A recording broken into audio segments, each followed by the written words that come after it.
Right, so I was going to flip the conversation because I don't want to have an assumption that only women automatically know how to raise children, better parents. No, of course not.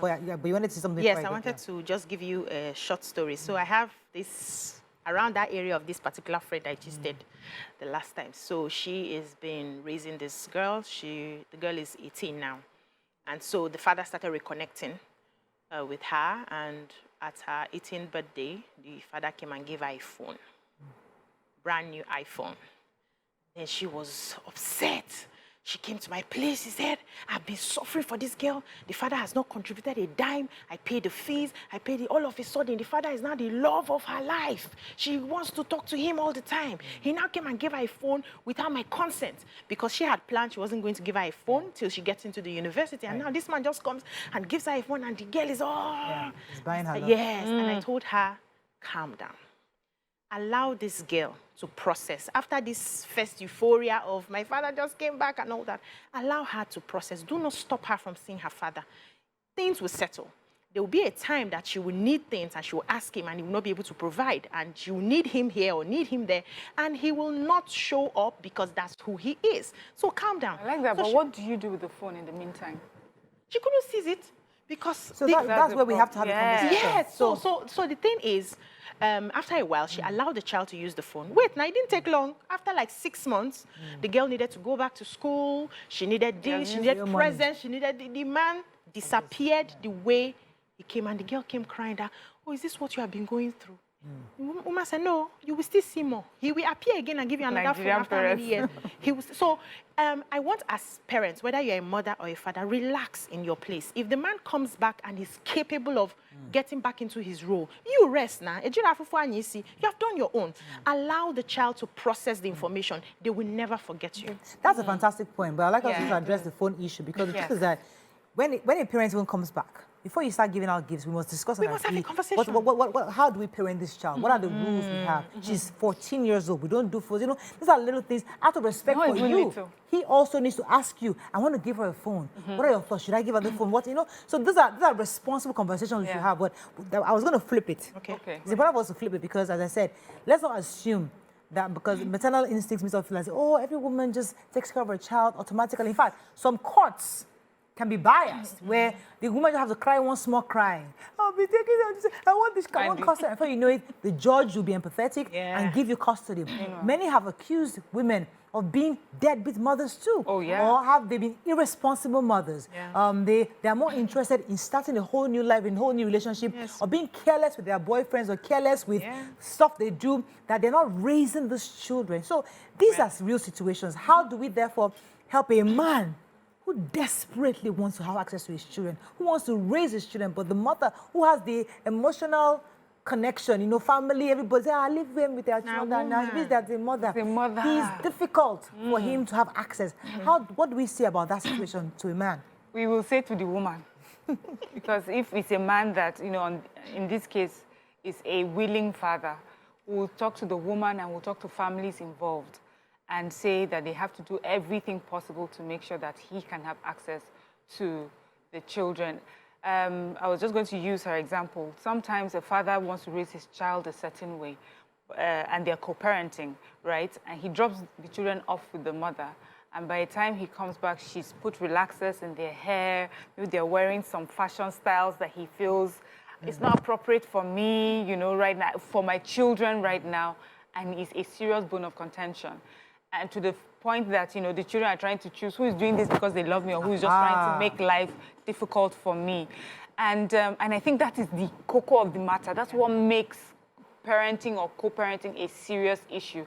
And that's why I'm saying that, you know, with courts, I don't know how enforceable it is here in Nigeria, but from what we see abroad, they seem to have, you know, things laid out. And even the structure, you know, there's still here and there that they have some issues, but still it's better to have like a structure. Conversations about your child decisions you want to make about your children has to be had with the parents.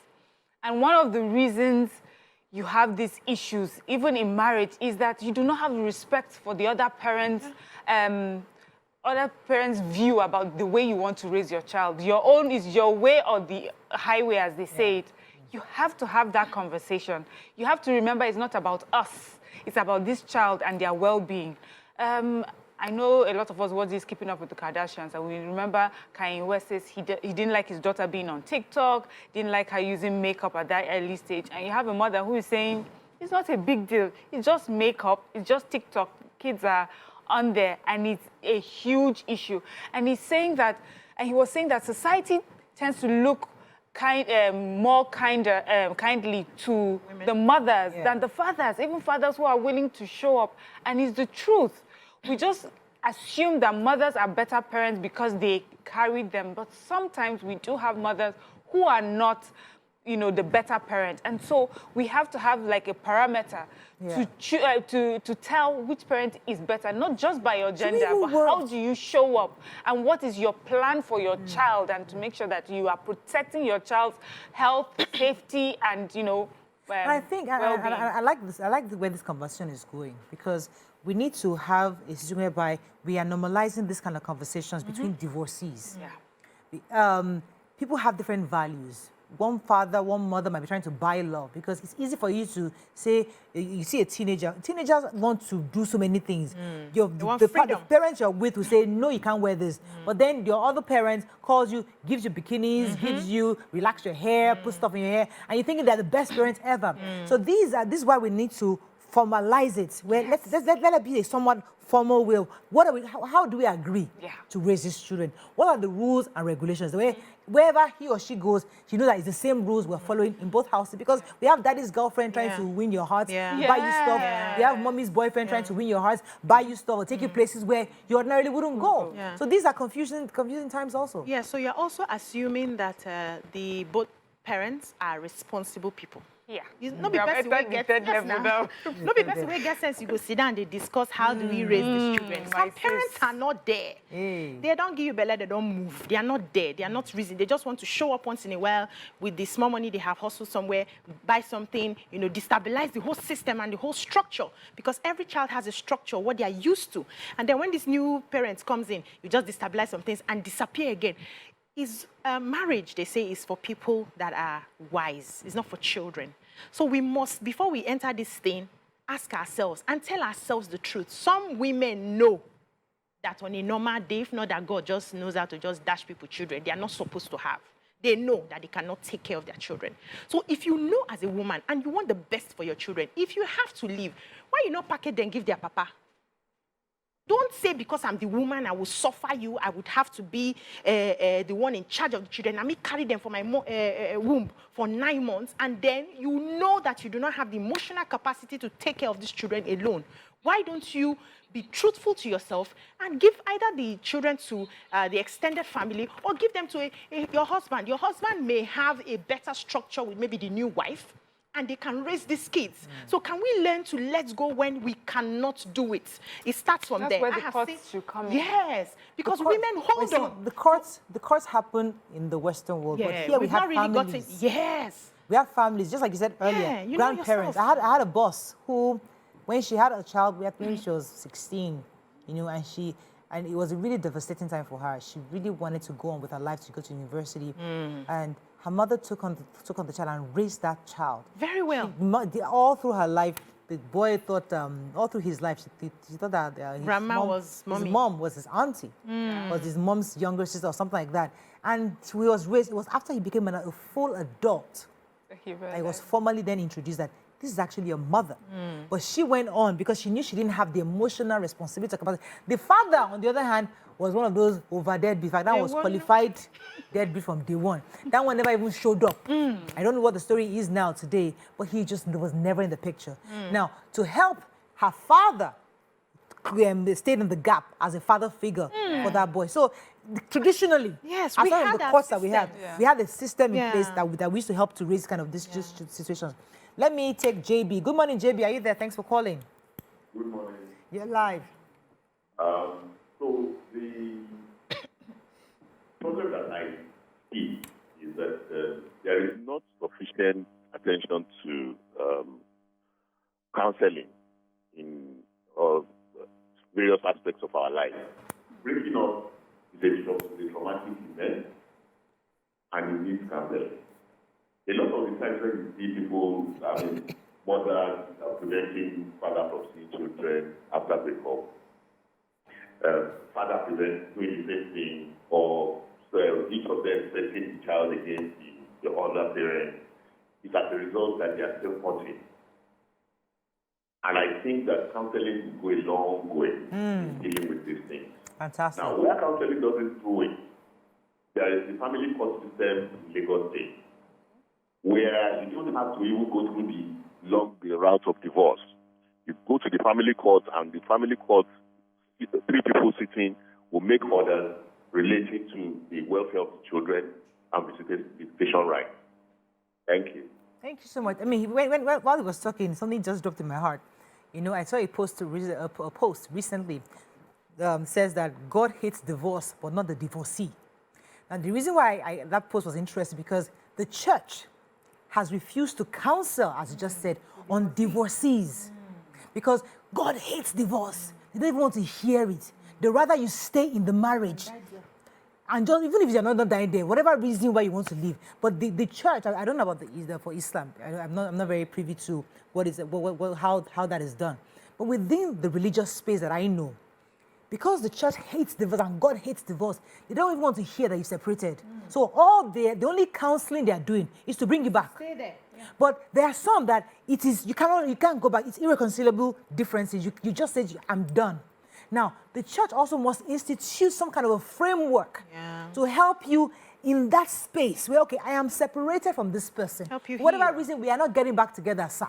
That is it. Final. Have children. Now, how do we ensure that Oga is called, I am called, and we discuss how we raise his children? Because the church needs to get involved in how, because people are very influenced by the pastors and the word of God. So we need to find ways, even though, yes, God hates divorce, but he doesn't hate the divorcee. And he doesn't hate the God children. will bless this person that doesn't just hate said you this. as a human being. So he's going to help you to put together some kind of system that will help you and the children to have an emotional, strong well-being.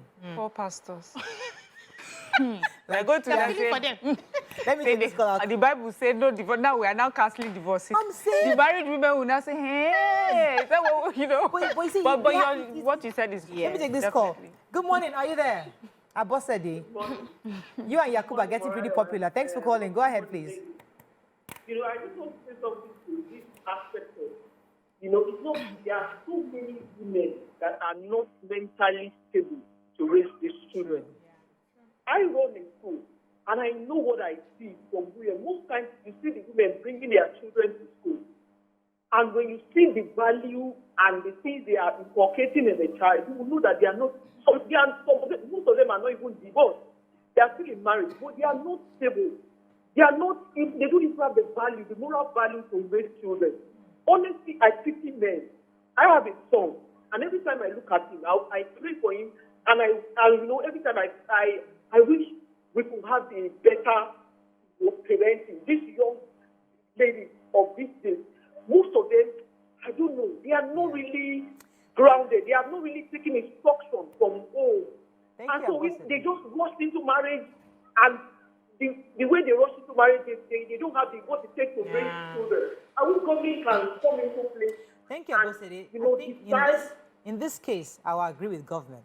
You know, because me, I'm not one to always blame government. I try to always see that government can be good. Yeah. But in this situation, we need government, because in other countries, when you notice a child, maybe her diaper is always soiled or she's having scars, they inform the social worker. Immediately. Social worker comes to ask questions. Why is it that your child is coming to school every day scarred? And those kind of things, that's how we now know, okay, are you a mother? Are you a mother that can raise this child? That's where the state comes in to intervene. But we don't have that kind of system. And so take the child need away government. from you. Now, say, this time, in this matter, you know, we need proper systems created by our government to help protect these children. Line of thought just reminded me of a situation. I'm not going to name the person. They're divorced, and he says he noticed that the child is still in diapers, but he noticed that whenever he picks up the child, covered in rashes, like really bad rashes, take them to the hospital, and the doctors said that maybe whoever is caring for this, the person is not really paying attention to the hygiene of this child, you know. But I remember when he was told to me, I said, oh, Ripa, I've started again. Do you know if she was doing this? You know, always making excuses, which also reminds me of a person there was a time I was looking for a lesson teacher for my child, and while I was interviewing a few of them, there was a man I interviewed, and I don't know how the questions got there, but I was saying, like, what sort of children do you normally have issues with? He said, to be honest, children of single mothers. I felt upset in my mind, like he generalized, like, so I didn't use him. But then, without now looking at it now, just taking away the generalization, which is, could it be single mothers are so overwhelmed? Let's not even talk about just mindset of maybe they were divorced or something, just maybe overwhelmed with doing things that both parents are supposed to do. Oh, yeah. That they cannot pay close attention to the children. If and I believe if we have single mothers here and we ask them, they may, you know, they'll be willing to open up. The sort of help that a single mother needs from her friends. She wants someone to be able to say, okay, can you help me to pick up the child from school because I'll still be at work and I know that she's here and we'll have lunch after school. You know, women, especially in Lagos, I feel the life is so chaotic. You have to be many things at the same time. So it may not be like a bitter mother or a woman who's not mentally there, but just overwhelmed with trying to raise money to help, you know, bring up the family. Yeah, and it's very true. You just need to understand where you are in the scheme of things. You want to take it? No, go ahead. Okay. Understand where you are in the scheme of things. I remember when I was shooting Mami Jiro in January. That was the first time I was going to be doing something that heavy, and Oga was out of the country. I felt it. I was overwhelmed. I would go on set, I would do my work, I'll get home like 10 p.m., 11 p.m., the kids have gone to bed. Sometimes they will wait for me because they are used to seeing a parent before going to bed. They will refuse. Even when my housekeepers will say, it's time to go to bed, you're going to school, they say, no, we are waiting for our mommy. They will not listen to them. They wait till I come. And that's when I start looking at homework and I broke down. After like 2 weeks, because we're there for like a month, I broke down. Like, I can't do this alone, Oga. And I begged him. I said, don't travel this period. I'm getting into work. So sometimes it can be really overwhelming. And because you want to, on one hand, be superwoman, you keep pushing. We will do it. They know they use suffer. They proud though. If it's too much for you, you can't ask for help. I can't do all of these things. And it's okay. It doesn't mean you are less of a woman. It just means you understand your strengths and your weaknesses and you need help. Let me take this call from London. Ine, good morning. Thanks for calling. Ine, are you there? Hello. You're live. Go ahead, please. Yeah, my name is Gideon Okeke. Oh, Dele, go ahead. I'm sorry. Go ahead, please. You know, I've been married once and I'm married again. Okay. What you are saying, I would like to say, you know, when divorce or separation comes, you find out that even if the man wants to really help after separation, the woman will not allow it. I will give you an example. When I got separated before I got divorced, I would go to my children's school to just, you know, have a chat to see how they were doing. And then at a certain point, my separated wife then just left a message as good as I shouldn't be allowed to see those children. I did not know. I went to the school, and you know what? My child ran away from me. He went and hid beside the teacher.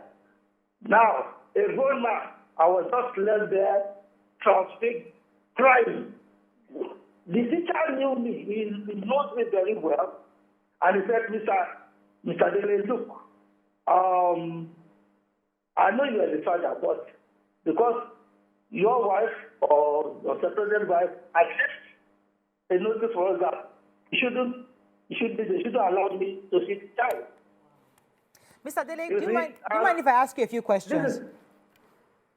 Yeah.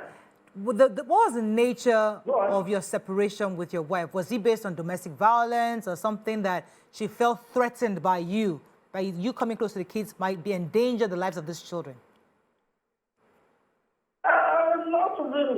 Not really. You see, that time, I'm going to put my hands up. I'm going to put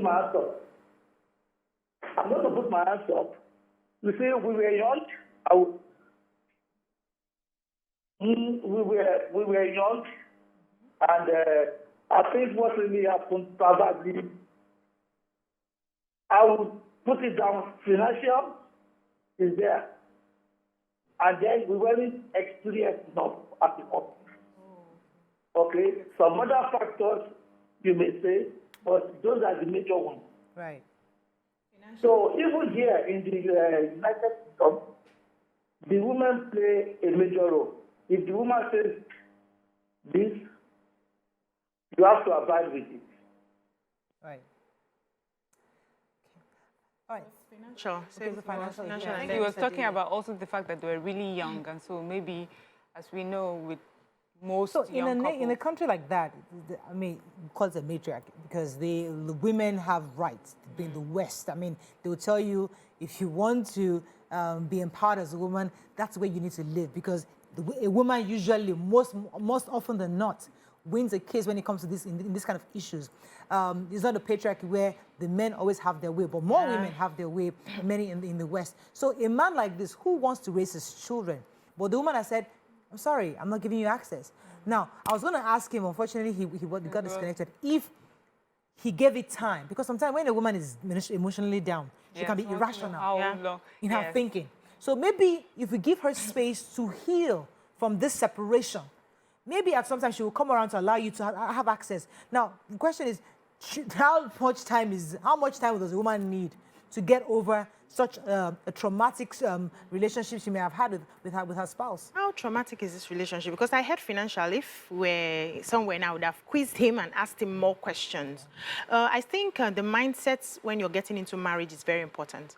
And that's why we say sit down and talk about your values. Talk about what you hold there. One of the things that me and Oga cleared from beginning is the fact that family is priority. Family before any other thing. No matter how far I'm flying, and Oga says, put a stop. Our family needs attention. Sweetie, I'm going to do that because it's one of my priorities and it's like my top list priority and it's top list for him too. So whatever issues come, whether tomorrow the money finishes, whether this, the only thing I've said here before, and I'm going to say it again, is domestic abuse that me, I cannot take. But any other thing, because we put family first, we can always talk about it. There's something he said I want you to go to. Okay, okay. This man said they were young. You see, I've always been an advocate. Yeah. Of marrying. I hate young marriages. I mean, not that I hate it, but I always feel like you're not ready. Because I think it's inadvisable. Personally, it's my own personal. Although people say marry at 20, 22, that's the right time, it's fine. But I personally think you're not ready emotionally. You're saying they're young because whether you like it or not, you face real life issues when you now enter the marriage. Are you mature enough to be able to withstand the intricacies of these kind of decisions? Yeah, so in talking about age, some of us married early too. And that was what society expected at the time. So once you graduate from school, the next thing is question. Hey, where is the guy? When are you bringing the guy? When are you getting married? You have a job now. When are you getting married? You know, so a lot of us went into marriage very young, but we went into marriage knowing what we wanted. And that doesn't also mean that if you get into marriage as a mature person, you will not have issues. It's about knowing that I want this marriage and I will do whatever it takes to keep it. I want to raise a home. So people like us that came from broken homes already had an idea of how not to be, how I don't want to replicate what I had growing up this way. And so I was very particular, though I was really young, but I was very particular about the kind of person I was getting into business with and the kind of home I wanted to raise. And I'm still working on it. It's deliberate for me. But sometimes when you come from the home where you don't have first-hand experience of how polygamy runs and how dysfunctional a home can be, you may just feel, let me get into the marriage. You're not really prepared for what comes out of it.